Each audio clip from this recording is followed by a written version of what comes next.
Okay. Bismillah, alhamdulillah, salatu salam rasulullah. So I thought randomly I'd do a live Q&A to answer some of the questions that have been set up have been written up in the WhatsApp group. And obviously with short notice, it's hard to have too many people come, but that's okay. I'm recording it so that inshallah others can listen to it later on. So I've copy and pasted without the identity, the questions that were in the WhatsApp group into this document.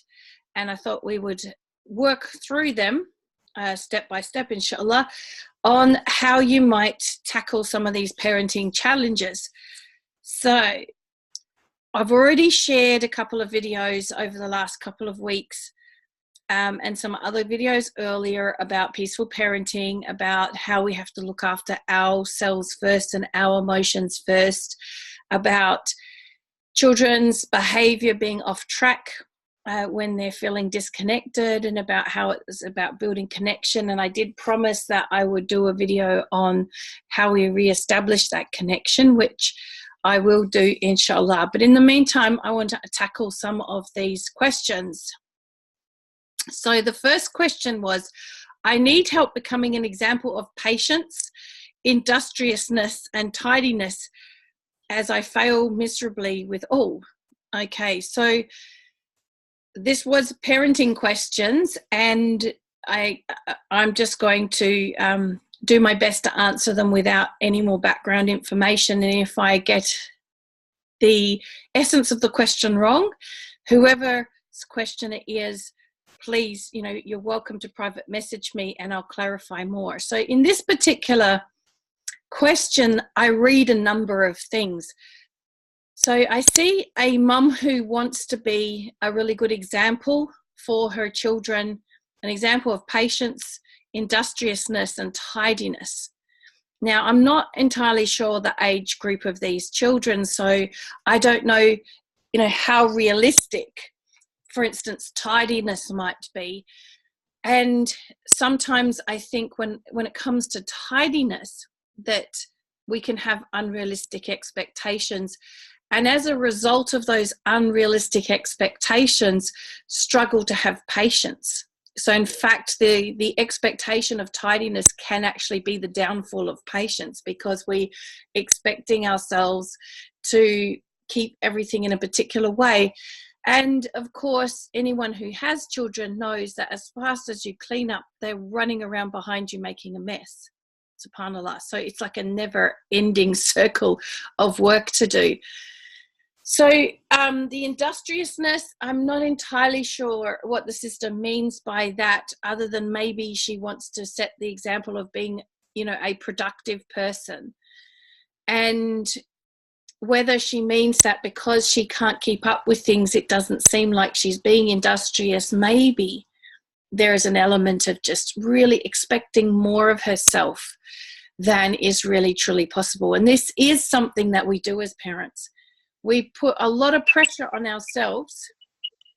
Oh, somebody's mic made a bit of a noise then. I think I'll just mute all here while I'm answering the questions.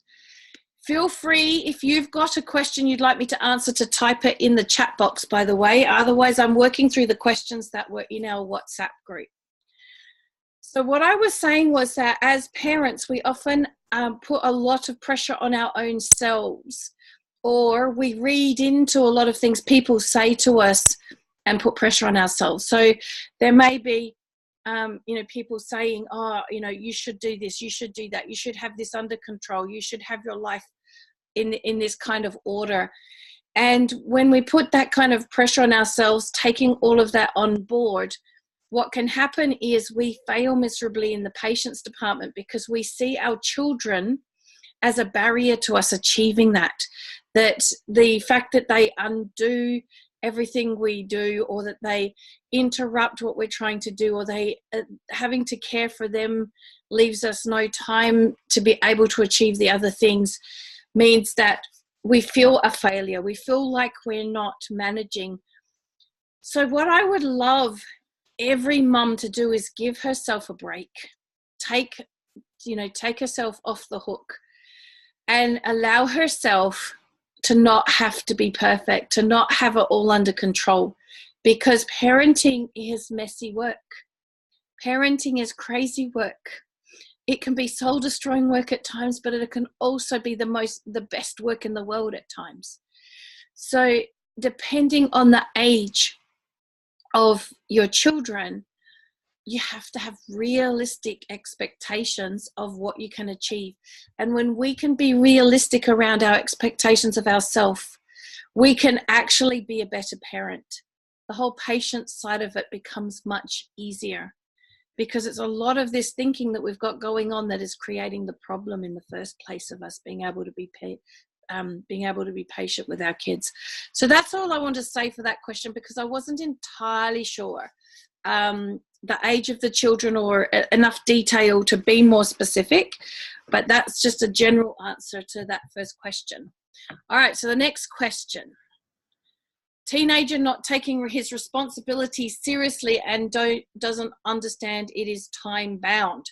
Okay, so teenagers, one of my favorite topics, and I will do some more work soon, inshallah, in more detail about teenagers. But one thing I can say is that the majority of the time our approach to teenagers is not a successful approach. The nagging, being on their back, trying to push them, trying to rescue them from making mistakes, or trying to come in and fix things is not helping them. We have to actually approach our teenagers from a different perspective, that they are young adults, that what they need from us is for us to be their allies, for us to understand and expect that they're going to make mistakes, and be able to be approachable so that they come to us for the support they need through those mistakes and fixing those mistakes, rather than be avoiding us and going to their friends for the answers. So teenagers is a really different, I was going to say kettle of fish. They might not really want to be considered kettles of fish. It's just a saying, subhanAllah. So a teenager that's not taking responsibility seriously and doesn't understand the limits of time, this is actually very common. It's likely to be a teen who does not see the importance of time or the importance of these responsibilities, that quite often as adults we can see why it's important, but we don't realize from their perspective, in their reality, that maybe we haven't explained to them why it's important. I give you an example. I had a very eye-opening experience recently when I was doing a workshop in one of the schools. It was a group of year 9s, and they were a very multicultural group, and there were a number of Muslim girls in the group, and we did this activity which is called the values activity. The idea of this activity is to show that when it comes to core values, pretty much everybody, no matter what their background, is on the same page. But that when it comes to, sorry, I've just messed up the screen. When it comes to other things which aren't necessarily the core values, we can have differing opinions, and that's okay. So one of the questions that we ask, which usually causes quite a division in the group, because most people in the West don't really see fasting as an important thing. The question was, how important is fasting? And they had to gauge from 0 to 10 where they fit on that scale. And I was very surprised to see one of the Muslim girls at 5. And so was the coordinator, the facilitator, who was a Jewish woman, because she had obviously heard my answers many times when we've run this program before, and why I would be at a 10. Because as a Muslim, of course, we have Ramadan, and fasting is very important. So when she asked this girl, why is she on a 5? She said, well, I'm on a 5 because I know that I have to do it, And that's why I'm not at 0, I'm on a 5, but I'm not on a 10 because I don't understand why. And then interestingly, a little later on in the session, we had this thing at the end of the session, which is about asking all the questions you're not allowed to ask, which means that they could come to any of us and ask us anything, and nothing was off limits. And one girl was asking me question after question after question about arranged marriages and all sorts of things. And then after a while, when obviously she felt a bit comfortable with my answers and confident to talk to me more openly, she said, you know what, until a year ago I was a Muslim. I said, oh, what changed for you? She said, I really just didn't understand why we did all the stuff we did. So one of the things that became apparent to me in that moment, and I really thought about it and realized, is we're not actually teaching our children why things are important. We're just saying you need to do this, you have to do this, Allah says you have to do this, but we're not actually giving them that real deep understanding of the importance of it. So a teenager not taking responsibility seriously and not understanding that, you know, things are required by a particular time may not actually realize or appreciate the importance of these things, that in their reality or in his reality, he just doesn't see why it's so important. So that's just a suggestion or a perspective to think about when it comes to that kind of thing. So we've got an elementary child muttering to himself when he's asked to do something. So these questions are all coming from the same mum. And then number 3 question is, I'm sometimes so busy with the infant that the other kids find a way to get away from the house rules and responsibilities, as I'm not able to be consistent with them in a timely manner. And number 4, I need more patience and an efficient system to manage kids of different ages. So what I see here is we've got someone who has a range of kids from an infant through to a teenager. And that was exactly my situation.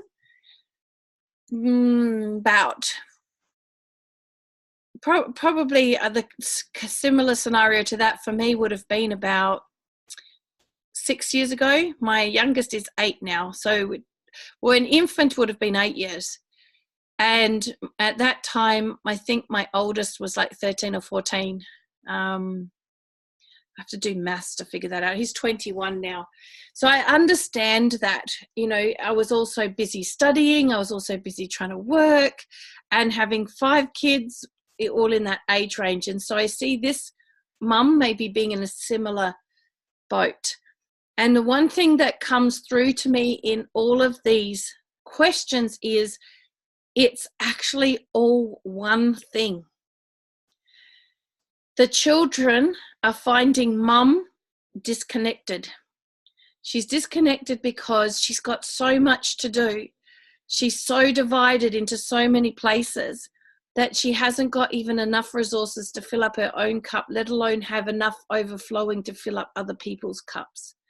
And so she's just struggling. And when mum's struggling, the children feel a disconnect and they go off track, and then the behavior goes off track. So you've got a teenager that is not stepping up. You've got another child that's kind of muttering under his breath when he's asked to do something. We've got other kids kind of avoiding the rules and the responsibilities, while mum is feeling like she needs more patience and she needs a more efficient system. So she's overwhelmed, overworked, overrun, under-resourced, needing more energy, no doubt, more time, more rest, probably more sleep, probably better nutrition, because, you know, we rarely have time to feed ourselves properly when we're feeding everybody else, right? So the key thing in all of these questions isn't about the children's behavior. The key answer to these 4 questions actually lies in mum looking after herself and doing what it takes to get things on track for herself. Number 2, asking for help. We're so bad at asking for help, and we think that it's a weakness to ask for help. But this mum clearly needs help. She needs extra help. She needs at the very least, time out from the kids where she can refresh herself, replenish herself, re-energize herself. time out where she can finish a thought, because it's just, you get just crazy brain tired from never finishing a thought because you're always interrupted, because someone always needs something. So the key answer to this is the children's behavior is a reflection of where mum is at. Mum needs help. Mum needs time out. Mum needs her cup full so she can take charge of this. And then when she's able to connect with the kids and be fun mum again instead of maybe impatient mum, the kids' behavior can come back on track too. So I answered those questions not by addressing the specific behavior problems, because all of them fall under the same category, just off-track children, disconnected children that need connection. And there's no wonder mum's got more on her plate than she can manage, you know, subhanallah. And it's very, very common. It's not anything to be ashamed of. It's just a case of the way life is now. The expectations on mums it's unrealistic. It's unreasonable. SubhanAllah. Mums need more support. All right. A 6-year-old boy, irritable and grumpy much of the time. Some previous improving speech issues and likely related to school being challenging for him. Okay. So yes, that could well be the case. If he's had difficulties with his speech, he may have had bullying issues, kids maybe not feeling like they're bullying him but mimicking him or teasing him. Definitely not okay. And therefore he could be struggling emotionally himself, and he's doing his best perhaps to keep it all under wraps, but it's getting too much for him, and so it's coming out through irritability and grumpiness much of the time. This is a child who needs real adult support to step in. Probably it would be great if there was support stepping in at school and at home. The sort of support, because I'm really here talking to the mums, the sort of support that mums can give to a kid like this is to really understand that underneath that mood is probably a whole lot of hurt feelings, and not addressing it directly, because a 6-year-old isn't likely to be able to truly connect and understand and articulate what's going on for them, especially if he's had speech issues. So the solution most likely will be for him is that he will go through a patch where he needs to have a huge cry or many huge cries. So if you get to a point where the things get tipped over the scale and he starts to cry, this is actually a good thing.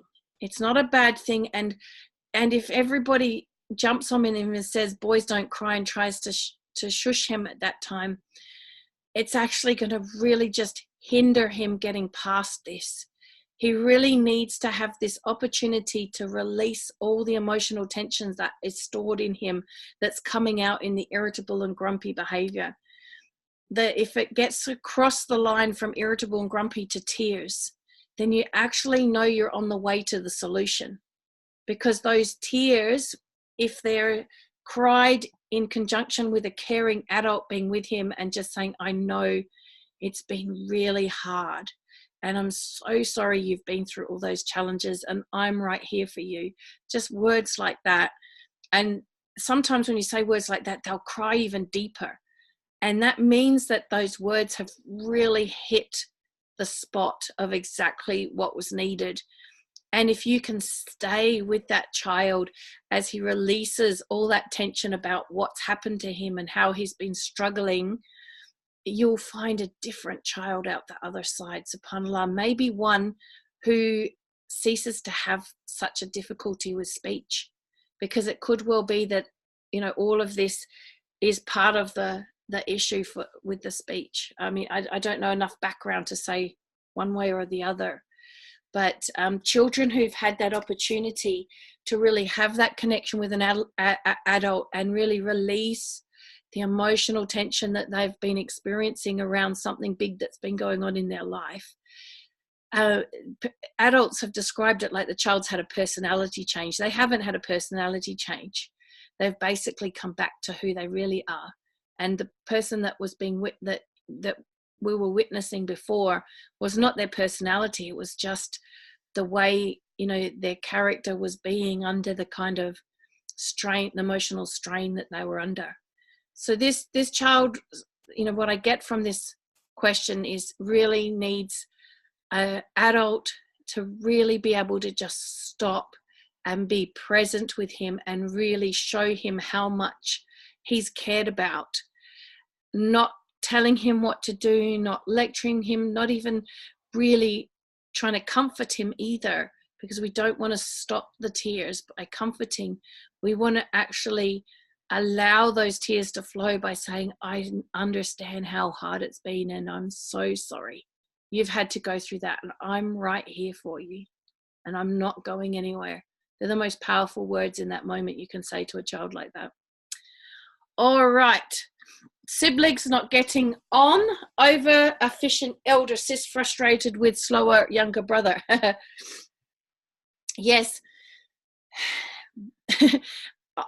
Number one children are very good, and I probably was like this myself because I was a number one child too, but number one children can sometimes become quite bossy boots and try to parent the younger children, and of course don't really do it in the greatest fashion because they're actually not equipped to do so, but they want to because they just want things to be running smoother and quieter and less annoying for them. I have an older son who's a bit like that with his youngest brother. So he's 21 and his younger brother is 8 now. So how many years difference is that? Talking about what? Having trouble. 13 years difference maybe. So there's two things here. If younger brother is being slow in a problematic way, then the solution to increasing younger brother's speed is coming in and really connecting, not nagging, pushing him along. I mean, pushing as in with words, not with physical force. So encouraging the younger one to move things along a bit in a really fun and loving way is usually more successful. You'll find that laughter and having children think that it's a bit of a game and fun is going to get you a lot quicker to the solution than nagging or pushing them along. But of course, older siblings will probably use the pushing technique, like nagging, even physical pushing sometimes, subhanallah. So with the older sis, a limit needs to be set there, which is exactly what I do with my eldest. Even though he's an adult and he's 21, I'll say to him, look, you're not his parent. It's my job to parent him, not yours. Because, you know, I can see that the way my son is trying to parent his younger brother is actually going to cause more problems than it solves. So there's two things here. One is connecting with the younger one in a fun way to sort of move him along a little bit so it's not frustrating his older sister as much, but also setting a limit with the older sister and saying, look, I'm the parent. It's my responsibility to get him to move along. I know it's frustrating for you that he's slow, but you need to let me do this because the more you jump in, the slower things are going to go. So we have to be able to take charge of the situation, inshallah. Biggest parenting challenge, sibling rivalry of primary age children. I've got 2 of them. One's 11, one's 8. At each other all the day. and the arguments, it's like, yes you did, no I didn't, yes you did, no you didn't, and it doesn't evolve from there. It just continues on the same way, right, until you want to just bang their heads together, right? Now this is the peaceful parenting coach speaking, so there's no banging heads together, even if you feel like it. And of course a lot of parents do get triggered a lot by that. So first of all, understanding the cause of this behavior is understanding that both kids are off track and disconnected. So somewhere along the line, probably mum is busy. And yes, sometimes we need to be busy. It's not about us being there for our children 24/7 and dropping everything in order to keep them connected all the time. No one is expecting that. What this is about is understanding that we've been disconnected from our children to a point now that they're feeling so disconnected that it's becoming like arguments between them, and that they're both off track at the same time. Actually, I had one particular scenario where I had 3 of them wanting to kill each other at the same time. So, you know, 3 that I had to try and connect with at the same time. So in this particular case, if mum is feeling triggered and stressed out and overwhelmed and ready to just scream at them all, now that is not the time to try and fix the situation. Mum needs to go and scream into a pillow. I've actually been told another good one is to shut yourself into a walk-in closet, if you've got a walk-in closet, and scream into the clothes that are hanging, because that muffles it. And the joke at the end of that explanation was, and clothes feelings don't get hurt. Punch the bed or a pillow, or get the pillow and whack the pillow on the bed. Or another great one, if as long as neighbors don't witness you doing this, because you don't really want them to call someone on you, is go in the car, shut all the windows and scream. Or better still, if you've got someone who is a really good friend, is jump on the phone and say, listen, I just need to have, like, just go blah for 5 minutes. I don't need advice. I don't need to tell you to tell me what to do. I just need you to listen to me while I just get this out of my system. And then put the timer on and tell them, I'm just putting the timer on, so you don't need to worry. I'm not going to keep going forever. I just need 5 minutes to just go blah, and just let it out. So the first step in this is, if we've been triggered, if we've got all those big feelings going on, is sort ourselves out first. Because if we go in and try and sort out sibling rivalry while we're still riled up ourselves, we're just going to make it worse. So we get ourselves back on track, and then coming in the best way you can get kids on track, or the quickest way to get them on track, is laughter. So one of the things that I often suggest, because it also can help mum as well, is grab a whole bunch of pillows and start a pillow fight. Have a pillow fight. Get everybody to get their emotional tensions out in a safe way that ends up with hysterical laughter and everyone back on track. I promise you, it's amazing, the results. Now, make sure you don't have a pillow fight with cushions that have zippers that are going to hurt somebody, right? We want to have pillows that are soft without zippers that aren't going to hurt each other, because it's not about getting hurt. It's about releasing tension. And it's a great way for everybody, including mum, to get that emotional tension out and getting back on track. And once there's been that laughter and reconnection, everyone will actually feel so much better. SubhanAllah. So this all might sound really different and strange to you, but I promise you, I am only telling you what works. And it's not a case of I've learned this in theory and I haven't practiced it myself. As I said, I've got 5 kids, and when I first started learning about this way of parenting, my youngest was 6 months old. He's now 8. I've got 5 kids. So if he was 6 months old, it would have meant Zach was 13. So I had a 6-month-old up to 13-year-old, all 5 kids, girls and boys mixed.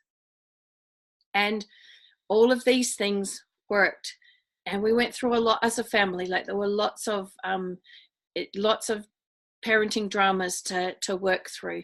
Laughter is the quickest way of building connection. If you can find a way of creating a situation where everyone's having a good laugh, you'll get things back on track much quicker, including for yourself.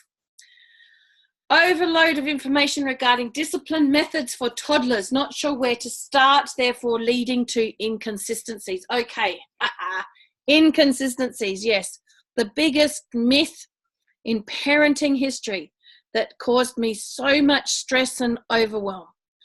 I was told that the reason I was having parenting issues was because I was inconsistent. And as a single mum at the time with 3 young children, 5 and under, being consistent was pretty hard because I wasn't getting much sleep at night and I was on my own doing everything. SubhanAllah. So it's a real pressure on parents to say you've got to be consistent.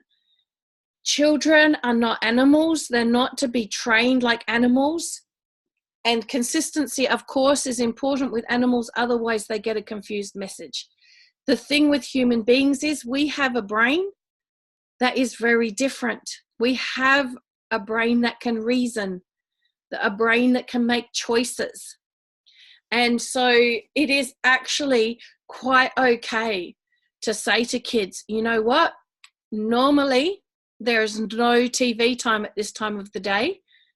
You know, that's the rule, but today I'm going to allow it because I have a headache and I need to go and have a little lie down, or I'm going to have a little lie down on the sofa while you're watching these cartoons.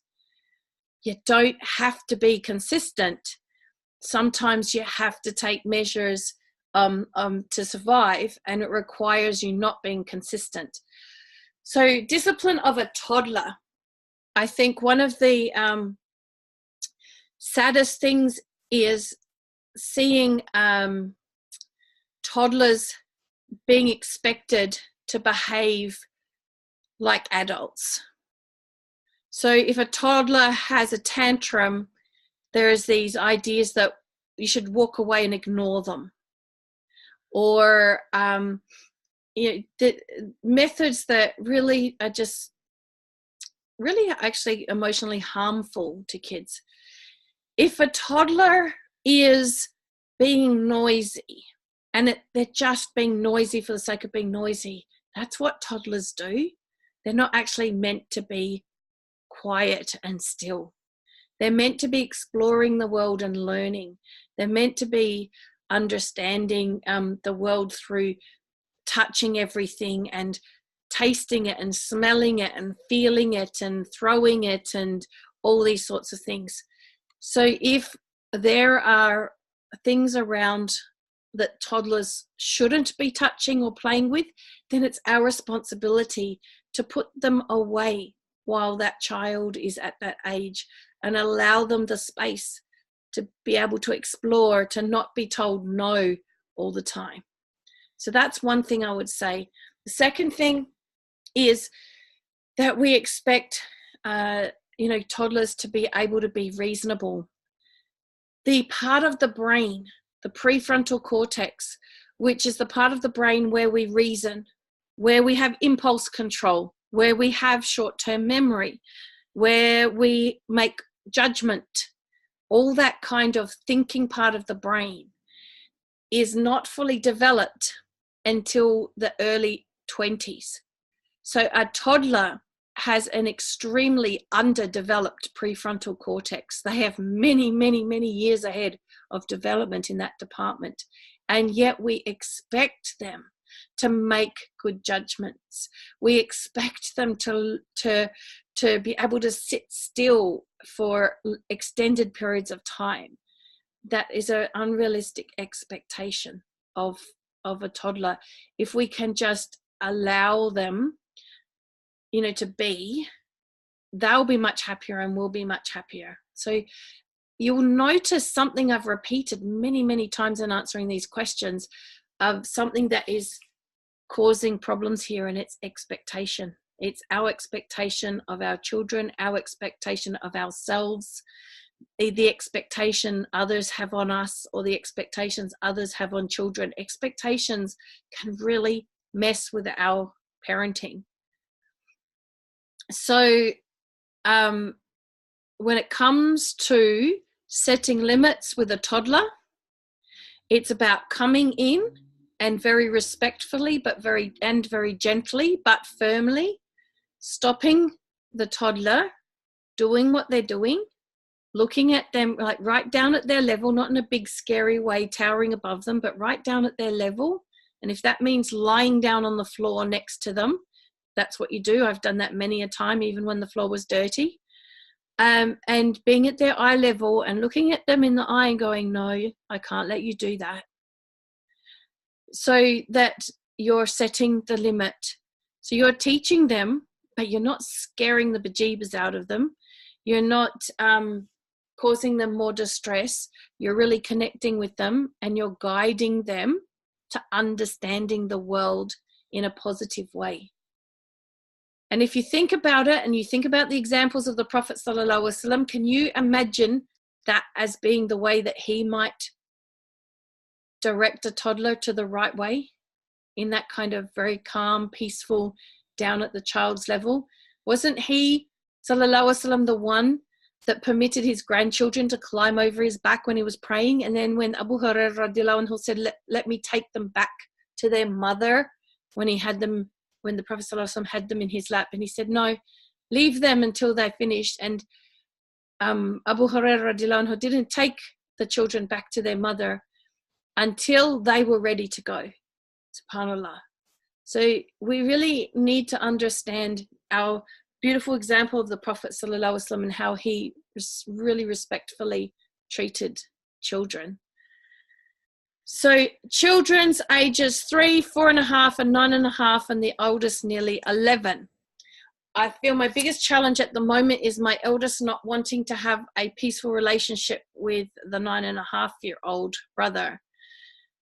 I guess it's sibling rivalry. There is so many times that this has reduced me to tears. Okay, so we've had some discussions about sibling rivalry. In order to, let me just check what the chat is saying here. Awesome. So we've got another question in the... Okay, I'll get to that, Basira, shortly, inshallah. Let me just see. I've got a few more questions here. Some of them are repeats of each other, so we'll be able to whip through them much quicker. So I've already talked about sibling rivalry, and I've already talked about the fact that it generally means that children are off track. It sounds like the eldest child in this particular scenario is off track and probably needs some one-on-one time with mum. Some time where the eldest gets filled up, because what can tend to happen is we have a lot of expectation on the eldest to care for the younger ones, take on more responsibility, grow up much faster because we're so busy with the younger ones. And the eldest one may well be feeling resentful towards some of the younger ones because they don't have to do what the older one does and has to do. And so I would suggest that the connection between mum and the eldest one needs to be worked on, that the oldest one needs some special time with mum. Also, 11 is that age where things are starting to change. And so that child is most likely needing the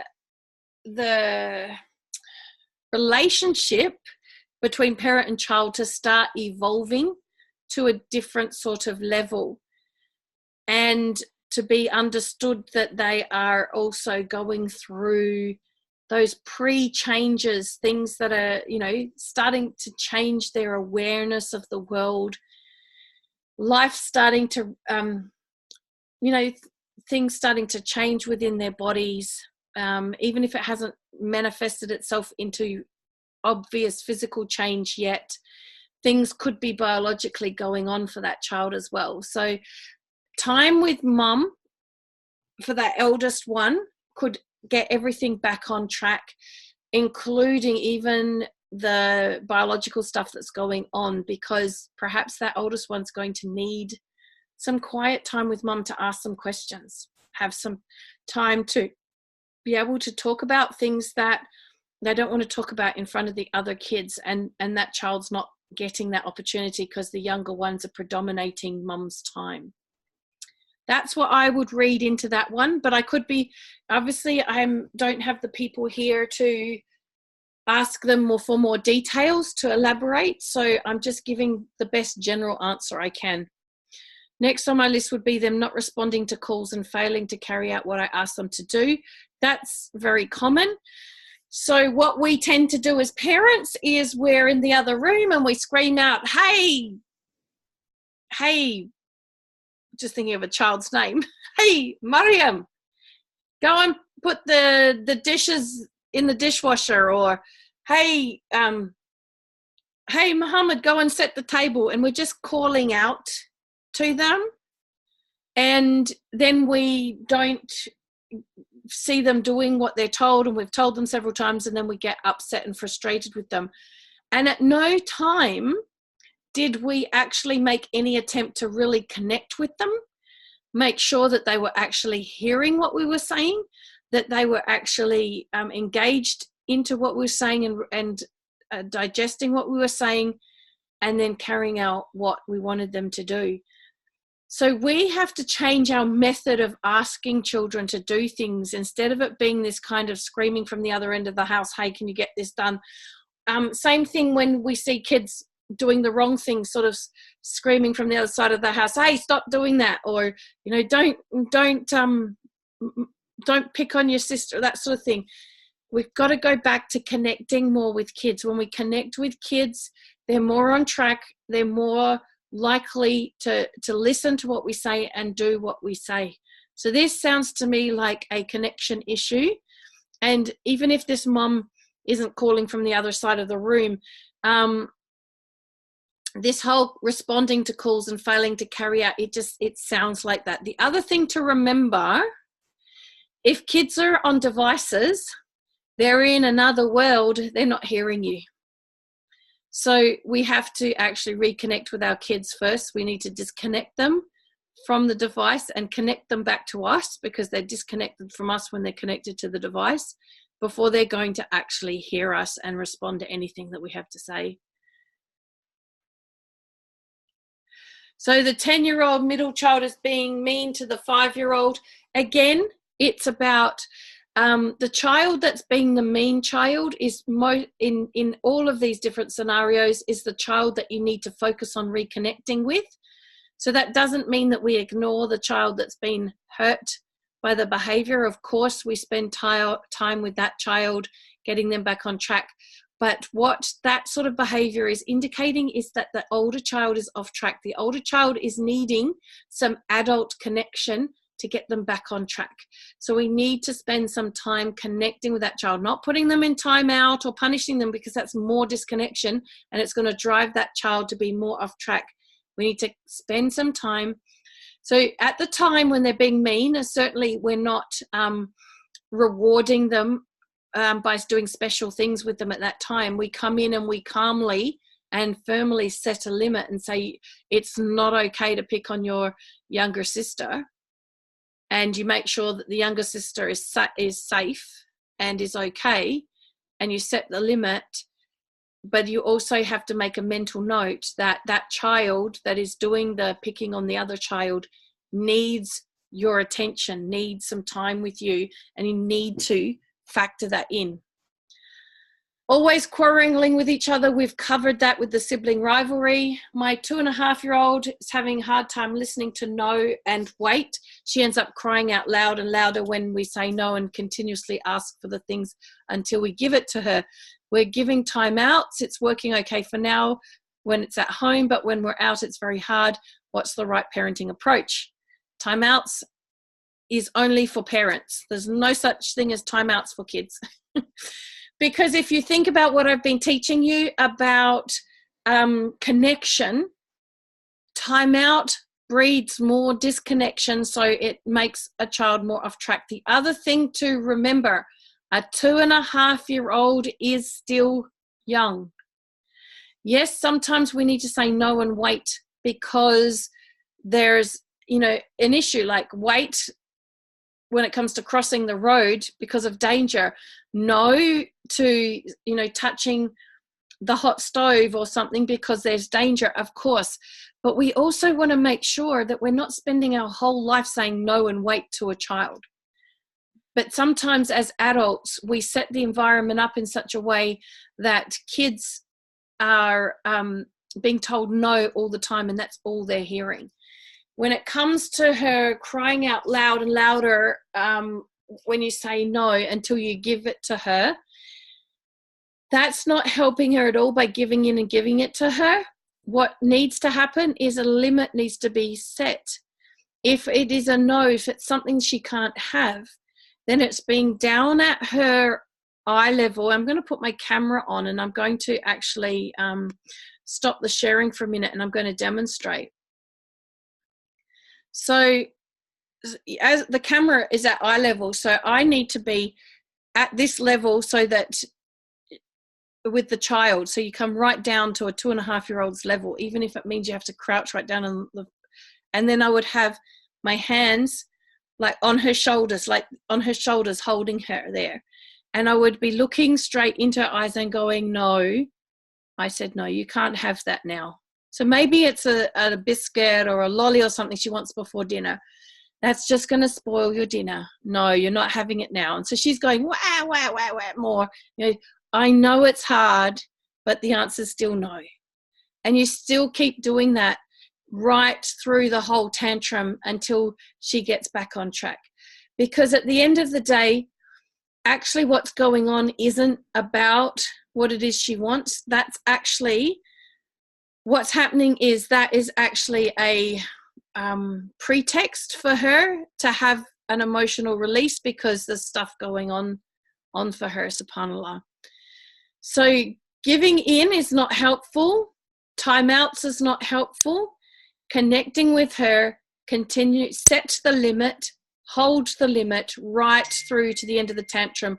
What will happen is once she's finally released all that tension around no, is that she'll pop back on track again, inshallah. It can be really hard work, and it's not the sort of thing while you're outside of the home. It's definitely only something you do inside the home, and not when you've got people at home that can't cope with tantrums and crying who are going to interfere. We've got a 9-year-old, a 7-year-old, and a 2-month-old. The biggest challenge is getting these kids to do their school routine. I feel like I must be behind them for everything, otherwise they don't do it. Okay, so I have an 8-year-old and an 11-year-old. Can be a similar sort of thing with the whole school routine in the morning.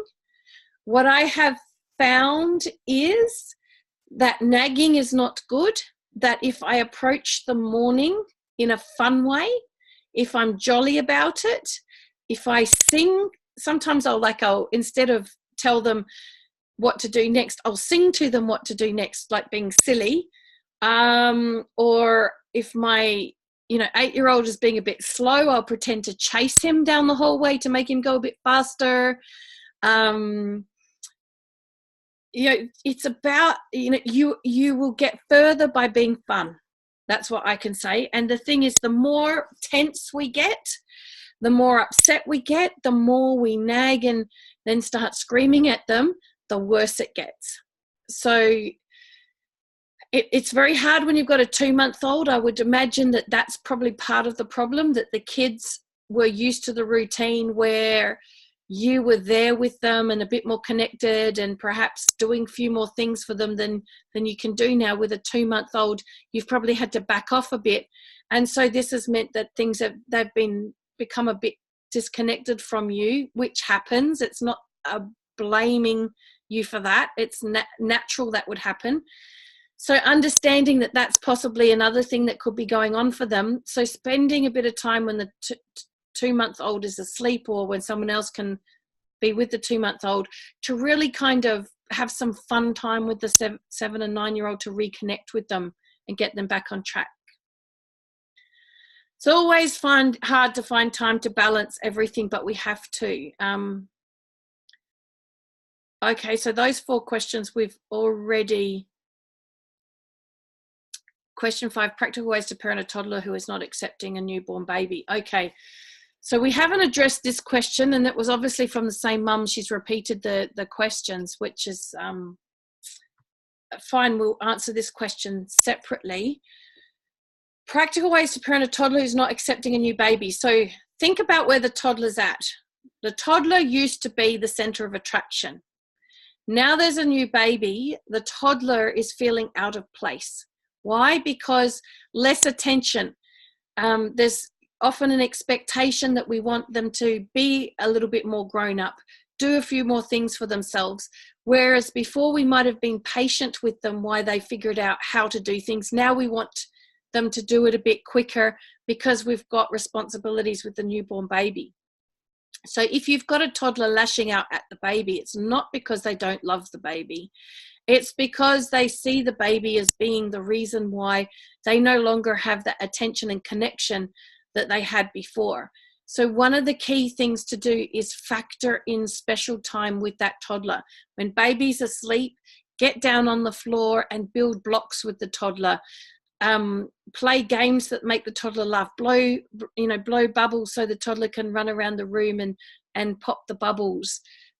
Just be fun with that toddler and reconnect with them, because that is really what's going on. It's not that the toddler doesn't accept the newborn baby. It's that the toddler just sees the newborn baby as having replaced them. And when that child finds that attention again from their parent, then they'll actually love the baby. One of the things that can be really helpful is if it's like nappy change time, diaper change time, is get the toddler to be part of the help. Get the toddler to get the nappy for you, inshallah. 9-year-old and 4-year-old, biggest challenge is confidence in my ability to parent appropriately due to lots of misunderstandings, differences of opinion with my spouse. It can be really hard when you have someone else who parents from a different perspective. And the key here is having confidence in your own ability. Now, I can't remember whose question this was, but I'll go and try and find who it is. But I would really suggest, if you can manage it, to join my peaceful parenting program and learn how to parent from a peaceful place inside, inshallah. Build, and that way have a way in which you're really confident with your parenting, so that even when you're criticized by others because they don't understand what you're doing or have a different perspective, you don't feel like you have to conform to what they believe, because you know what you're doing, you know why you're doing it, and so you really believe strongly in the way you're parenting them, and so you'll stick to it. Yeah. So finding yourself getting frustrated and yelling a lot, that can come from not feeling confident, and it can come from feeling judged and criticized.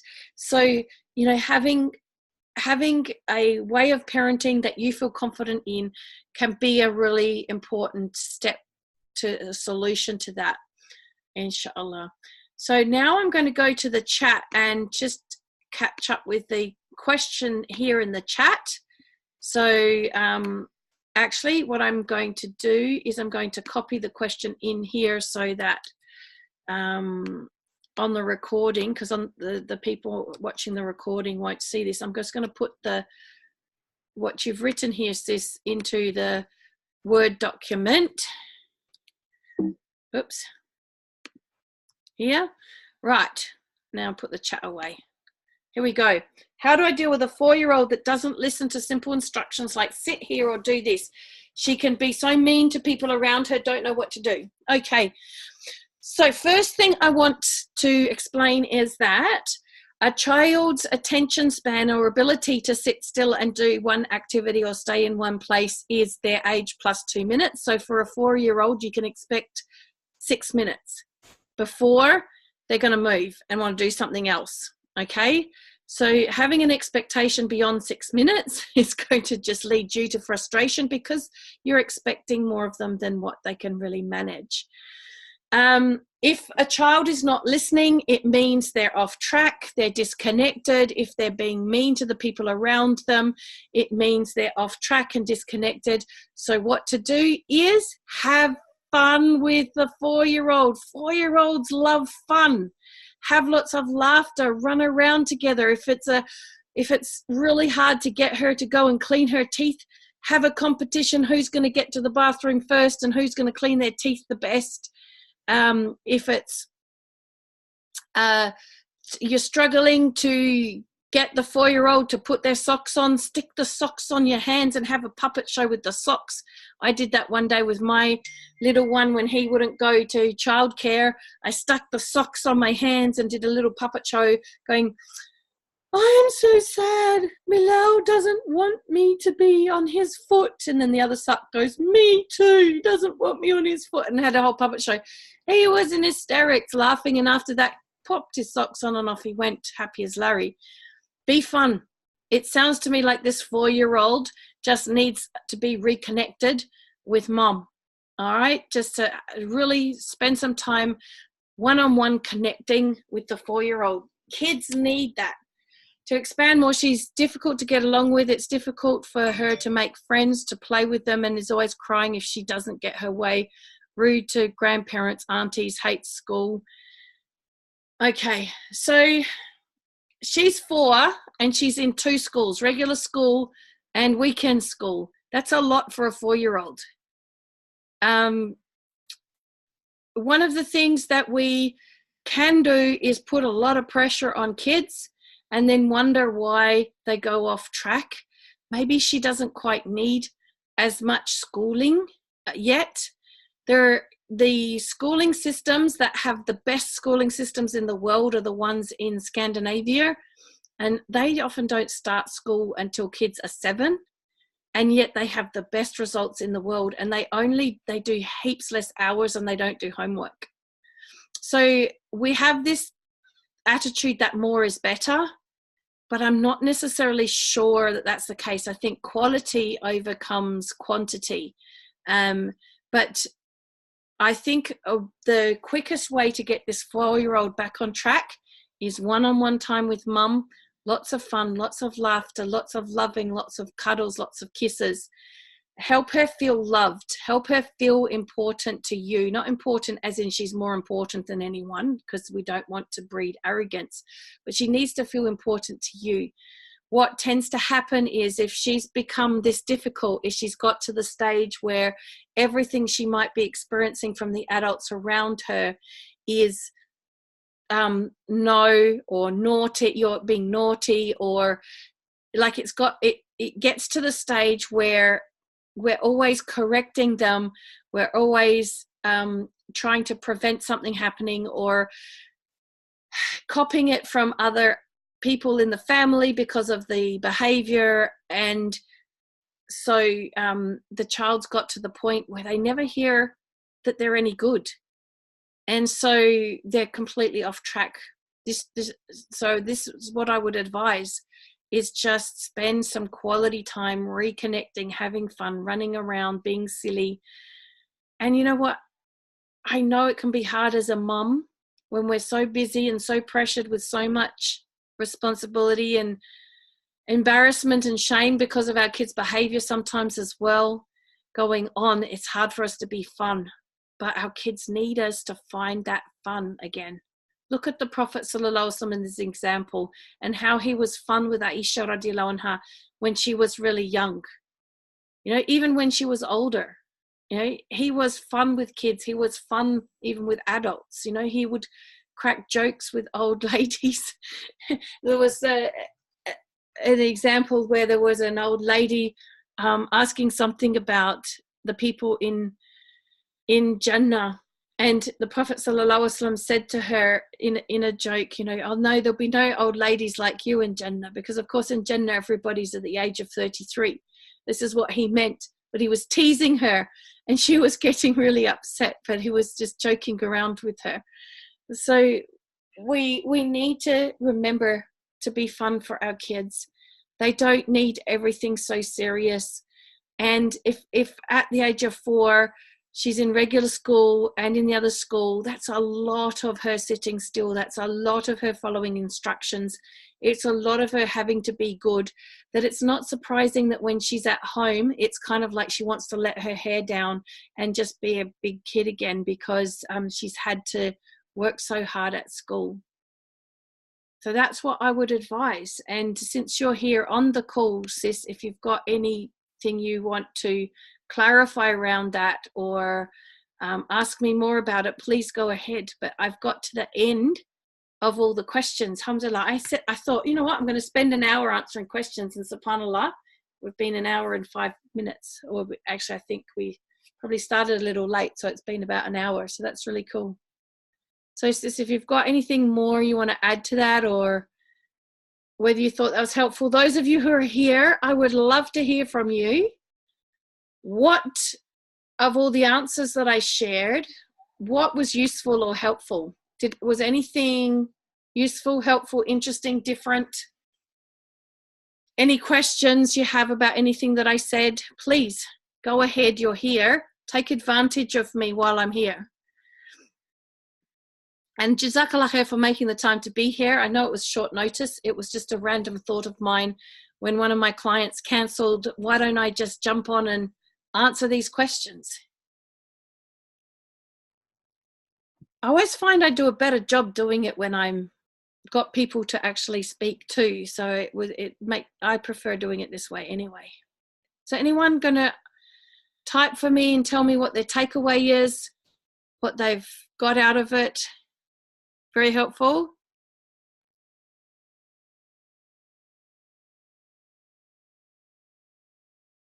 Yeah, fantastic. I'm glad you found that helpful.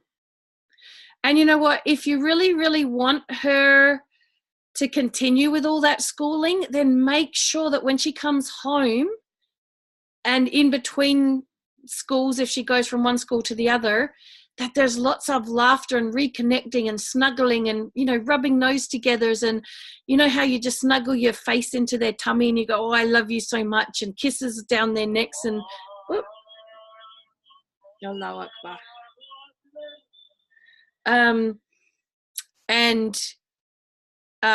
You know, kissing them up and down their arms and just all that sort of thing that makes them feel like they're so special. Maybe she will handle all that work if she has all that loving and snuggling. The making friends bit might resolve itself naturally if she feels better about herself. Because if she's been getting lots of negative feedback, she's probably not feeling great about herself. And just like us as adults, when we don't feel good about ourselves, we don't connect well with other people either. So don't try to force her to make friends or set up artificial situations for her to make friends. Just work on really loving her up and connecting with her, and maybe the friend thing will resolve all by itself. And you can always come back to me and ask more later on if that doesn't happen, and we can look at a solution. But I wouldn't tackle that head on, because my gut feeling is that that is just a side effect of what's really going on. Changing schools is a big thing for them. You know, it's a whole new environment, new teachers, new kids. So it's not, I wouldn't call it a problem. Just think about how hard change is for adults, and then realize that change is hard for kids too. And so we need to cater for them through change. We need to allow them to have their off days because they're struggling with the change. We kind of expect kids not to have off days, but we have off days as adults. Why should they not have off days? And if they're having an off day, be kind to them, just like we need to be kind to ourselves when we're having an off day, right? So I think you love that girl up, Basira, and I suspect that you're going to get a very different girl showing up, that you may need to go through some big cries. You may even go through some big tantrums and stuff in the process. That is probably part of her transitioning out of this state that she's currently in into being herself. So her needing to release all the hurt and tension she's feeling by being the bad girl all the time. Because I'm sure that she's just been corrected so much that she probably feels like she's no good. And this is how we end up having kids growing up with low self-esteem, is because they're always being corrected all the time. Poor thing, subhanallah. Ameen, ameen. Wayaki, look, it's my pleasure. So to hear what you missed, I will probably upload the recording and then put a link in the WhatsApp group, inshallah.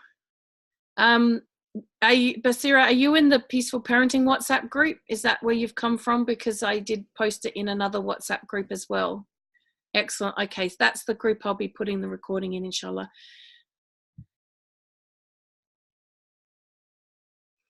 Yeah, exactly, Sister Kins. That when we have those fun days, isn't it interesting how everything goes smoothly? We've got to be more fun.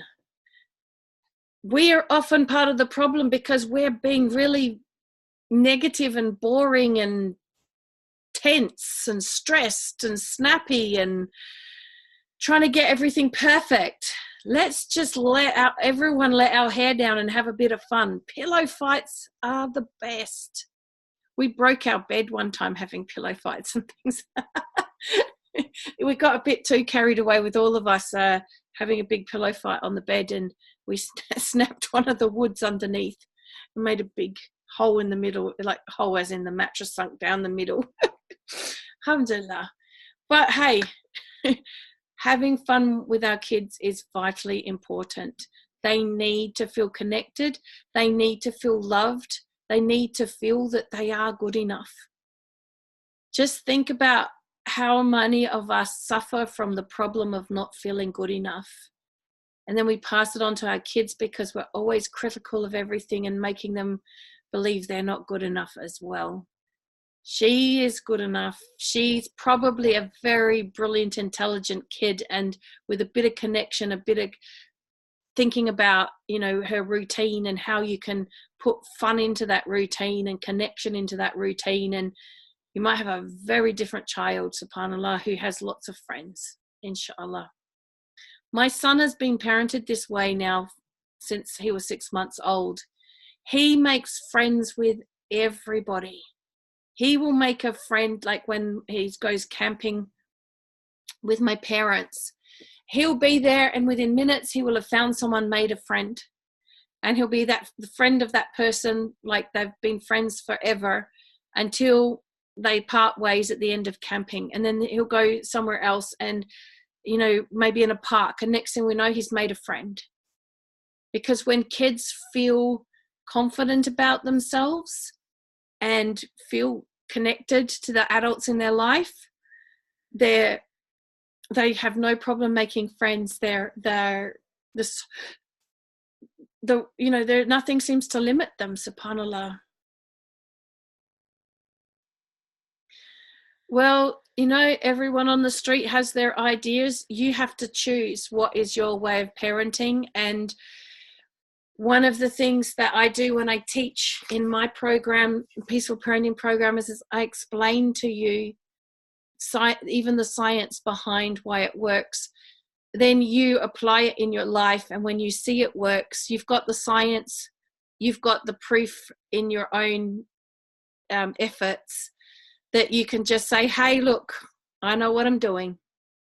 It might seem different to what you think should be done, but it works, and it's what I want it, the way I want to parent my children. And it's your choice to parent your children the way you want to parent them. So yeah, it's about you also having the confidence to say, well, look, this is my way. Alhamdulillah. All right, sisters, brilliant session. Jazakallah khair for engaging with me. In the end, I do like to actually feel like I'm talking to people and not just to myself. Alhamdulillah. May Allah subhanahu wa ta'ala make everything just be the way you wish it to be in your families, that you feel confident and blessed in your parenting, that your children grow up feeling loved and, like an important part of your family, an important part of the ummah, that with the best, best opportunity, inshallah, as pious, beautiful Muslim beings, adults, inshallah.